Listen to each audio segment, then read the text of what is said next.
రంగంలో ఎవరైనా పెట్టుబడులు పెట్టాలనుకుంటే లేదా ఏదైనా ఇంటిని కానీ స్థలాన్ని కానీ కొనుగోలు చేయాలనుకుంటే ఎలా డైరెక్ట్గా ఆ కస్టమర్ కంపెనీని అప్రోచ్ అవ్వాలా, లేదంటే కన్సల్టెన్సీ త్రూ వెళ్ళాలా, లేదంటే ఏదైనా ఏజెంట్ని అప్రోచ్ అవ్వాలా, ఏం చేస్తే కరెక్ట్? బయ్యర్ అనే వ్యక్తికి తన దగ్గర డబ్బు ఉంటుందండి, తన స్వేచ్ఛ, తను డైరెక్ట్గా వెళ్ళొచ్చు, ఏజెంట్ త్రూగా వెళ్ళొచ్చు, లేకపోతే కన్సల్టెన్సీ త్రూగా వెళ్ళొచ్చు. అంటే ఎవరి త్రూ వెళ్తే మోసపోకుండా మంచి అంటే తను అనుకున్నటువంటి లక్ష్యాన్ని ఛేదించగలరు? అదే విషయానికి వస్తున్నా అండి. సో ఫస్ట్ థింగ్ ఏంటంటే అండి, మీకు ఎంత ఇన్ఫర్మేషన్ ఉన్నా కానీ కూడా కొన్ని లోగుట్టు ఇన్ఫర్మేషన్స్ ఉంటాయండి. సో ఆ వ్యవస్థ గురించి పూర్తి అవగాహన ఉన్న వ్యక్తికే ఆ యొక్క విషయాలు కానివ్వండి, ఆ యొక్క దానిపైన ఉన్నటువంటి పట్టు ఉంటుంది. సో అలాంటి కోవకు చెందిన వాళ్ళే ఏజెంట్స్.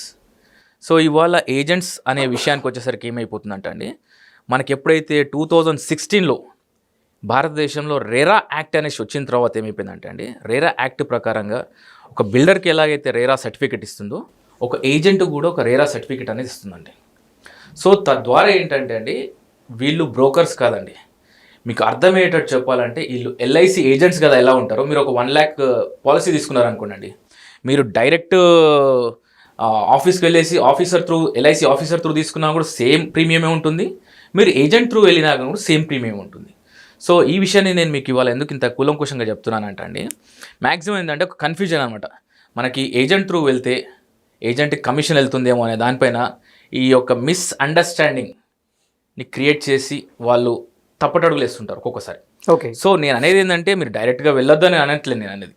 మీరు డైరెక్ట్గా వెళ్ళినా ఏజెంట్ త్రూ వెళ్ళినా కానీ కూడా అడ్వాంటేజెస్ మాట్లాడతాను, డిసడ్వాంటేజెస్ మాట్లాడతాను. సో మెయిన్ ఎక్కువ మటుకు ఏంటంటే అండి, మీరు ఏదైనా కూడా మీ దగ్గర నేను కొనాలని వెళ్ళానండి, మీరు ఒక బిల్డర్, మీ దగ్గర నేను కొనాలని వెళ్ళాను అనుకోండి, మీ దగ్గర ఎంప్లాయీస్ ఉంటారు, మీరు అపాయింటెడ్ ఎంప్లాయీస్ ఉంటారు. మీ ఎంప్లాయీస్ వర్క్ ఏంటండి, మా కృష్ణ బిల్డర్స్ దగ్గర మేము ఫ్లాట్ తీసుకుంటాం, మీరు కొంటున్నారంటే అది నంబర్ 1 అని చెప్పడమే వాళ్ళ పని. అవును. మీకు ఇది కొద్దిగా ప్రాబ్లం ఉందన్నా కానీ కూడా, ఏది ఉన్నా కానీ కూడా మీకు నచ్చ చెప్తాడు అతను. లేదండి మాదే నంబర్ 1 అని చెప్తారండి.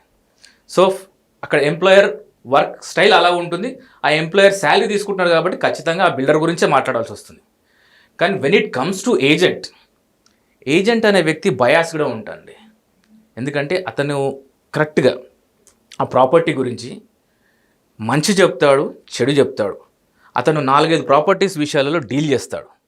సో ఎక్కడ తీసుకుంటే మంచిది, ఎక్కడ తీసుకుంటే చెడు అనే దానిపైన ఒక క్లారిటీ ఉంటుంది.